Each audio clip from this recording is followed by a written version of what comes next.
un village, minuit sonne, un forgeron frappe le fer. Radio Libre en Périgord, lundi, 11h30. En direct, la chronique du groupe Fred Zeller, présentée par Jean-Louis. Dit-il que je travaille loin des canons, je vis en liberté. Auditrices, auditeurs, amis, citoyens, camarades, bonjour.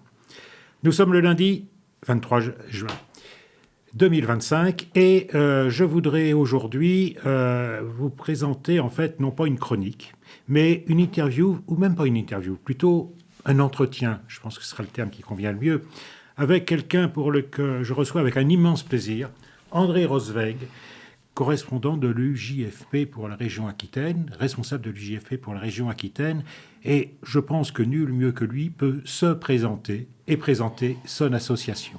André. Merci Jean-Louis, bonjour à toutes, bonjour à tous. Je suis donc André Rosweg, actuellement donc dans les locaux de Coulounier. Il se trouve que j'ai été enseignant à Périgueux de 1977 à 1994 et que depuis je suis dans la région bordelaise. J'ai adhéré à l'Union juive française pour la paix seulement en 2003. C'est une association qui est née en 1994 et qui porte une parole juive, laïque, qui rassemble donc des gens qui fondamentalement ont voulu, à partir de leur histoire, et à partir de parcours assez divers, ensemble, marquer une volonté de paix, et de paix juste et durable, notamment en Palestine-Israël. Cette association n'est pas la plus nombreuse, mais elle comporte quand même entre 500 et 1000 personnes en France. On pourra revenir là-dessus si tu le souhaites. Nous avons essentiellement donc une intervention de contestation aujourd'hui radicale du discours sioniste, c'est-à-dire pour aller vite, nous ne pensons pas que créer un État juif était une bonne idée. On pense que cette idée est finalement une idée née tardivement à la fin du XIXe siècle, à l'image des mouvements nationalistes que l'Europe a connus dans ce siècle du XIXe, et que c'est une idéologie de la séparation. C'est cette idée que pour l'émancipation des Juifs, qui effectivement étaient soumis au racisme que l'on appelle l'antisémitisme, la seule solution aurait été un développement séparé. Et pour ce développement séparé, de créer un État en alliance avec les impérialismes occidentaux, allons vite, même si au départ, Théodore Herzl, le fondateur du sionisme politique, pensait qu'il pouvait négocier aussi bien avec le tsar qu'avec l'empereur, mais finalement, c'est avec l'idée que c'est en Palestine que cet État juif pourrait trouver sa place et que ce serait un allié sûr pour la civilisation européenne dans une vision très raciste de cette région du monde, mais on y reviendra peut-être. Donc c'est comme cela que l'UJFP s'est constitué, a de plus en plus approfondi son antisionisme, et bien évidemment, cela nous a conduit, l'association, à ne pas s'intéresser seulement à la question de Palestine-Israël, mais également à la lutte contre toutes les formes de racisme. Et aujourd'hui, par exemple, à la fois contre l'antisémitisme ou contre l'islamophobie, mais on aura peut-être l'occasion d'en parler.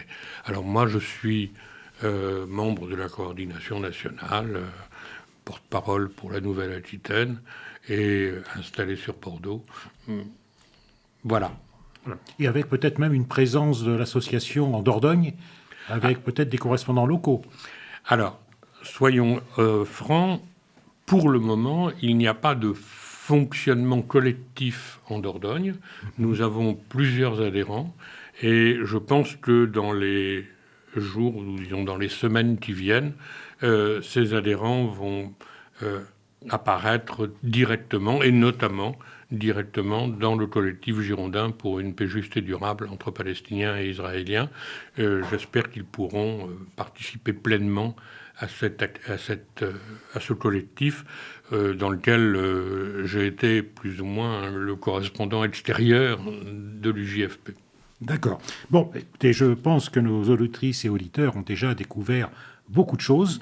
Peut-être même que certains ignoraient l'existence même de l'Union juive française pour la paix, et que l'objet même de cette association que André vient de décrire amène chacun à réfléchir, parce que nous sommes aujourd'hui dans un monde qui est devenu extraordinairement dangereux, que nous sommes passés dans une instabilité dans la région du Moyen-Orient et du Proche-Orient qui met le monde entier en danger, y compris l'attaque israélo-américaine contre l'Iran nous fait avoir les pires craintes sur ce sujet, mais c'est un sujet sur lequel nous reviendrons. Nous allons essayer de revenir sur l'action que mène l'UJFP et puis les réflexions que vient de donner André, notamment en donnant quelques indications sur la manière dont a été créé l'UJFP, basée donc sur cette critique de la création même de l'État d'Israël. Tu as dit que c'était une mauvaise idée.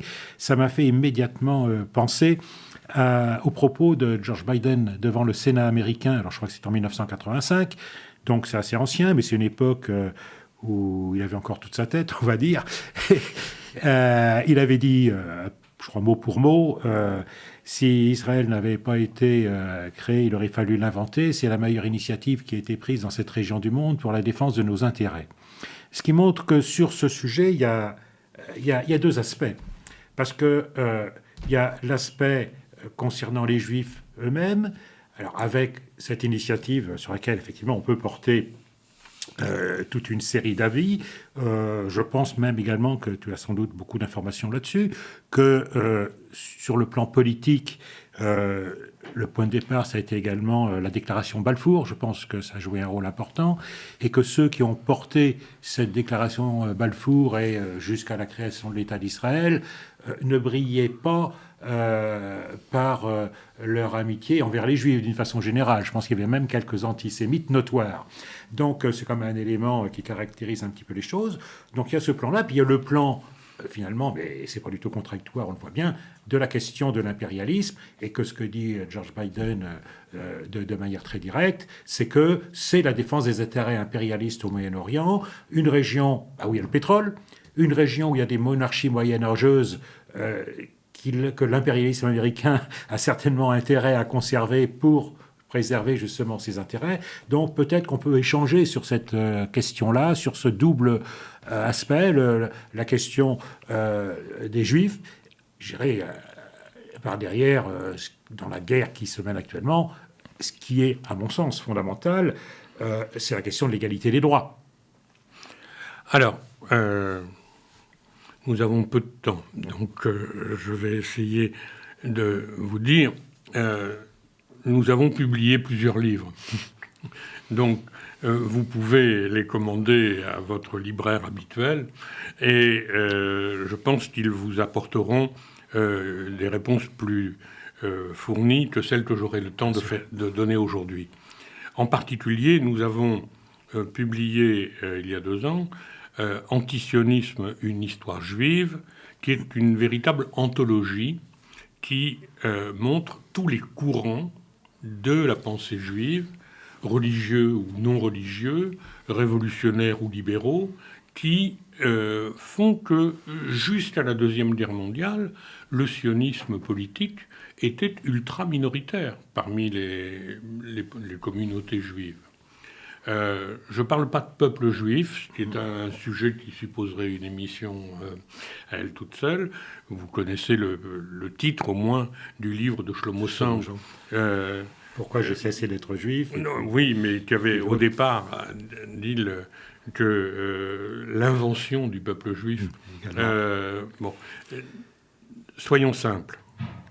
Un, il n'y a pas de peuple juif génétique. Bon, ça c'est clair. Deux, quand nous parlons de juifs, ou bien on met une majuscule ou on ne met pas de majuscule. Quand on parle de juifs avec une majuscule, ça veut dire qu'on parle d'une communauté qui a une culture, des caractéristiques ethniques, une mémoire, ce qui ne suppose pas forcément un État. On peut parler de breton avec une majuscule, ça ne fait pas un État breton. Et d'autre part, quand on parle de juifs avec une minuscule, ça veut dire que, comme pour les catholiques ou les protestants, il s'agit de juifs au sens de l'appartenance au judaïsme. À l'UJFP, nous sommes tous juifs avec une majuscule, dont certains avec une minuscule. Mais ce n'est pas la religion qui constitue l'association. Et c'est vrai que, si vous voulez, les communautés juives, au départ, ont eu une origine religieuse, mais c'est comme quand on parlait des musulmans en Algérie avec une minuscule, avec majuscule, pardon, parce qu'en Algérie, tous les indigènes étaient classés musulmans, alors même qu'ils avaient ou n'avaient pas de religion. Ça, c'est une histoire compliquée que la libre pensée, bien évidemment, connaît. Donc, oui, on va dire jusqu'à la Deuxième Guerre mondiale, l'idée de faire un État juif n'était pas majoritaire. Le sionisme politique était totalement ignoré des communautés juives existant au Maghreb ou au Mashrek, et elle était minoritaire en Europe, en Occident d'une manière générale. Si, le basculement est incontestablement venu de la Deuxième Guerre mondiale. Alors, je n'ai pas le temps de vous le raconter, mais je pense que je dis toujours, il y a toujours trois raisons essentielles de ce basculement. Il y a bien sûr la Shoah, c'est-à-dire que toute une partie des communautés juives qui existaient dans l'Europe centrale et l'Europe de l'Est a été totalement absorbée par la destruction, le génocide, la destruction des Juifs d'Europe, et notamment, par exemple, a fait pratiquement disparaître le Bund, c'est-à-dire ce parti national juif, révolutionnaire, socialiste, qui considérait que l'émancipation des Juifs passait par la Révolution. Et qui a joué un rôle fondamental dans la création du mouvement ouvrier. Absolument. Ça, c'est clair. La deuxième raison de ce basculement, c'est incontestablement l'attitude antisémite des pays occidentaux, y compris face à la destruction et à la solution finale décidée par Hitler. Pour prendre un symbole, quand la conférence de Wannsee décide de l'élimination physique des Juifs d'Europe, fin 1941, et met en route cette solution finale, dès le premier trimestre de l'année 1942, les représentants des communautés juives à Londres expliquent ce qui est en train de se nouer, et cela ne provoque de la part des Alliés aucune action particulière. Nous avons tous, j'ai envie de dire en tant que Juifs, en tête que pas une seule bombe n'est tombée sur la ligne de chemin de fer conduisant à Auschwitz. C'est-à-dire qu'il y avait une indifférence, ou peut-être de façon cynique, l'idée que c'était une folie d'Hitler et que toutes les forces qu'il allait consacrer à cela, il ne les consacrerait pas aux autres buts de guerre. Mais ça, c'est une autre histoire. Cette indifférence qui avait déjà commencé en 1938, quand la conférence d'Évian sur les migrants qui arrivaient d'Europe, d'Allemagne et aussi de Pologne et autres, et que tous les pays occidentaux se sont refusés à monter les quotas autorisant les gens à se sauver. Bon, ça, c'est quelque chose que nous avons en tête aussi et qui explique une partie. Et la troisième raison, qui est plus compliquée à développer aussi, c'est le stalinisme, c'est-à-dire ce qu'a été la politique de l'Union soviétique qui n'a pas véritablement combattu, bien qu'il y ait une partie non négligeable des militants du parti bolchevique qui étaient juifs, surtout à l'origine. C'était pas ce que Staline pouvait préférer. Et d'une certaine façon, je dis parfois, pour aller vite, que Staline a été, bien avant Macron, le partisan du « en même temps », c'est-à-dire que c'était en même temps une dénonciation, une acceptation de l'antisémitisme traditionnel russe et donc une dénonciation des juifs que l'on présentait comme sionistes, parce qu'il n'aurait pas été raisonnable pour un parti communiste de dénoncer les juifs comme juifs, donc on les dénonçait comme sionistes alors même qu'on savait qu'ils ne l'étaient pas. Bon. Et d'autre part, dès 47-48, un soutien explicite à la création de l'État d'Israël, avec un armement même fourni aux milices juives avant le 15 mai 48 pour faciliter l'action de l'Haganah.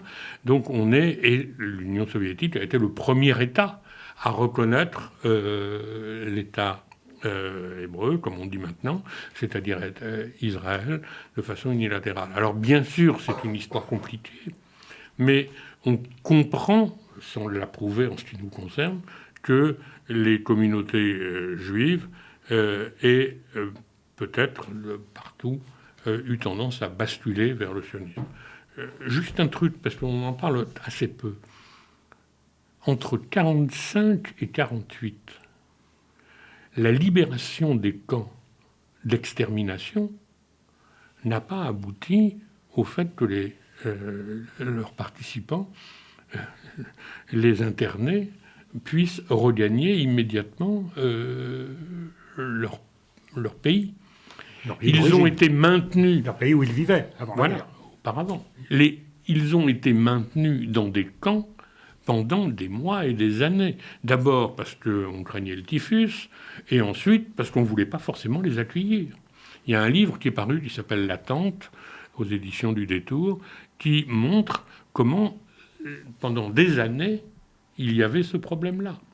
Et il y a eu, y compris une discussion compliquée entre les États-Unis et la Grande-Bretagne, la Grande-Bretagne s'inquiétant à ce moment-là d'une trop grande arrivée de Juifs en Palestine par rapport à ces accords avec les pays arabes, mais finalement, à partir de la proclamation du 15 mai 1948, il y a eu ouverture, et donc les survivants, pas forcément bien accueillis, mais accueillis en Israël. Donc c'est une histoire extrêmement compliquée, qui bien sûr renvoie à une histoire longue, c'est-à-dire l'histoire de l'anti-judaïsme chrétien, puis à partir du 19e, du racisme biologique qui a été inventé, développé, mais on peut comprendre cette histoire. Alors c'est une histoire très longue, je vous renvoie à plusieurs livres, et y compris une partie des membres de l'UJFP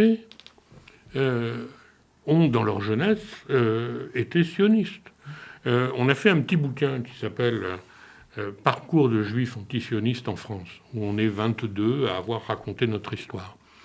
Je fais partie des histoires les moins intéressantes parce que, en ce qui me concerne, je fais partie des gens qui n'ont pas eu d'éducation juive, et encore moins sioniste. Mes parents sont d'origine juive. Mon père est né à Varsovie, ma mère est née à Odessa. Ils sont venus faire leurs études en France, mais ils ont abandonné la religion avant de faire des enfants. Et donc j'ai eu une éducation totalement athée, et je n'ai jamais été travaillé par cette question religieuse. Ça, c'est une chose. Et d'autre part, mon père était profondément antisioniste, et donc je n'ai pas été touché à cela. Beaucoup, après la guerre, de mes camarades de l'UJFP ont eu d'abord une attitude sioniste pour les raisons que je viens d'évoquer et de développer. Mais quand est-ce qu'ils ont changé ? Le plus souvent, après leur premier ou leur deuxième voyage en Israël. C'est-à-dire que l'idée dans laquelle ils avaient été élevés, à savoir que la création d'Israël était l'émancipation du peuple juif, c'était la réussite de l'émancipation du peuple juif, ils se sont aperçus que cette émancipation du peuple juif se faisait dans un cadre colonial, dans un cadre raciste, dans un cadre militariste, c'est-à-dire à l'opposé des valeurs avec lesquelles, dans lesquelles ils vivaient. Sur soi, finalement. Et donc, ces camarades qui étaient naturellement favorables, pour ma génération, à la lutte pour l'indépendance de l'Algérie ou contre l'intervention américaine au Vietnam, se sont retrouvés en porte-à-faux et en prenant conscience progressivement que le projet israélien n'était pas un projet d'émancipation, mais un projet colonial. Merci André de ce développement, je dirais assez long au vu du format de notre chronique, mais je crois que sur les 3 raisons que tu as données, chacune mériterait un développement, et je dirais même plus, une conférence et tout. Je pense qu'on va essayer de continuer à travailler ensemble. On a l'habitude en Dordogne d'organiser des conférences assez fréquemment. La prochaine, c'est jeudi soir, sur le thème « Le capitalisme et la guerre ». Et ça a été mis en place, conçu avant les derniers événements tragiques concernant donc l'attaque d'Israël, combinée d'Israël et des États-Unis en Iran. Nous sommes bien évidemment dans la dénonciation de ces guerres préventives qui mettent en morceaux le droit international. Israël, de ce point de vue-là, a été le poisson pilote presque de Trump et, dans les derniers événements. Et c'est effectivement une remise en cause fondamentale de toutes les tentatives qui, depuis la Deuxième Guerre mondiale, essayaient plus ou moins maladroitement et plus ou moins honnêtement de créer un monde vivable. Voilà. Merci. Alors, je propose qu'on passe tout de suite le premier extrait du choix musical. Tu as choisi le premier couplet ou le tout début de la chanson « Le chant des marais », qui a bien sûr un lien direct avec beaucoup de choses que tu as évoquées dans ton intervention. Et puis, je te laisserai ensuite la parole pour expliquer le choix de ce premier extrait et puis présenter le second.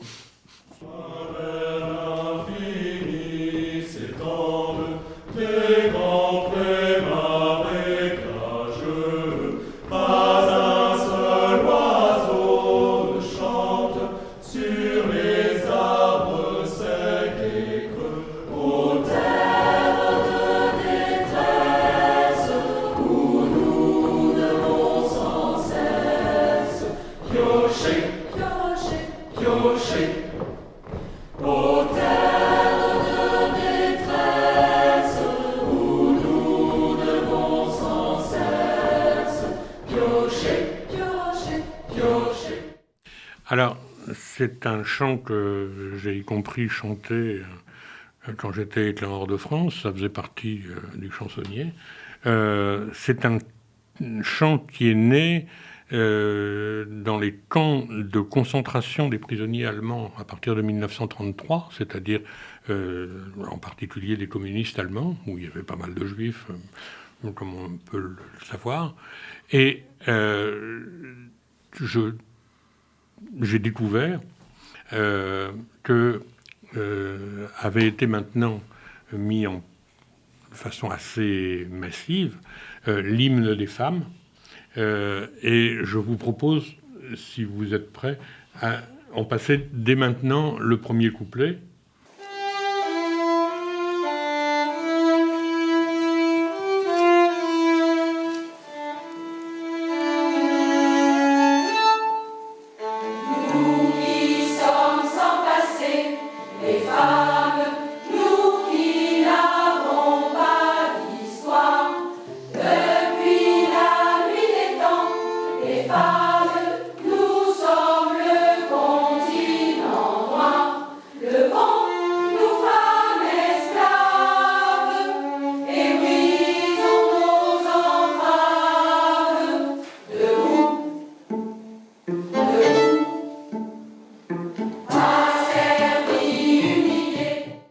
Donc, je ne dénonce pas cette récupération. Je pense que toutes les airs peuvent être repris. Et je pense que la longue oppression qu'ont connue les communautés juives en Europe ne sont pas complètement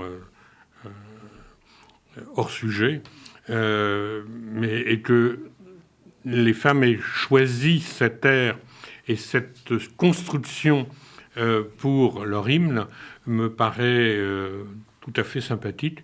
La seule chose, c'est que je me suis aperçu que beaucoup des femmes qui chantaient cet hymne en ignoraient l'origine, et que donc je suis content. Dans l'histoire. Voilà, et je suis donc content de pouvoir leur donner cette information. Merci beaucoup André. Nous arrivons vers la fin de cette chronique.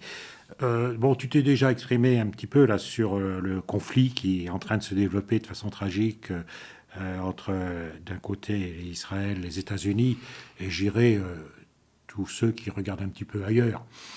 Et l'Iran, avec les menaces graves sur ce qui peut se passer dans les prochaines semaines, les prochains mois. Certains disent aujourd'hui qu'on se retrouve dans une situation qui ressemble beaucoup à celle qui a précédé 1914. Je crois que c'est assez vrai. Et ça va poser une question, mais ce sera le sujet d'une émission. Vont-ils assassiner une nouvelle fois Jaurès ? Parce qu'on sait que les conséquences qu'ont eu en 1914 cet assassinat, au moment où Jaurès tentait de mobiliser la classe ouvrière en France, mais pas seulement en France. Il avait des liens en Allemagne avec Karl Liebknecht notamment, et que son assassinat a bouleversé les choses, que très rapidement, beaucoup ont baissé la garde, ont accepté de voter les crédits de guerre, et que le déchaînement qui s'en est suivi a amené les millions de morts que l'on sait, avec cette caractéristique, c'est que cette guerre a produit des blessés et des morts dans chaque famille française. Je crois qu'il n'y a aucun autre conflit qui a à ce point touché la totalité du pays. Alors, on s'est déjà exprimé sur ce sujet. Nos auditrices, auditeurs savent qu'on a des actions pacifistes, notamment au moment du 11 novembre, avec les rassemblements, par exemple, à Jansiou, pour ce qui concerne le groupe Fred Zeller de Dordogne. Et donc, nous reviendrons sur ces questions. Alors, je rappelle simplement que jeudi soir, à la Filature de Lille, salle de danse, alors numéro 1 ou numéro 2, je ne sais plus trop, mais je crois qu'elles sont côte à côte, donc ce ne sera pas très, très difficile à trouver. Réunion débat de la libre pensée, groupe Fred Zeller, le capitalisme et la guerre. Venez nombreux. Et je vous donne rendez-vous pour la prochaine chronique du groupe Fred Zeller. Eh bien, ce sera lundi prochain et nous serons le 30 juin. Bonne semaine. En forgeant un soc de charrue. C'était la chronique du groupe Fred Zeller de la libre pensée de Dordogne. Vous pourrez réécouter cette chronique en rediffusion jeudi de 16h à 16h30 ou samedi de 17h30 à 18h. Vous pouvez également écouter cette chronique en podcast sur le site de Radio Libre en Périgord et vous pouvez également retrouver sur le site du groupe Fred Zeller, lpdordogne.fr, toutes les chroniques du groupe Fred Zeller sur Radio Libre en Périgord. Nous vous donnons rendez-vous pour une prochaine chronique la semaine prochaine, dès lundi 11h30. Elle tient ton glaive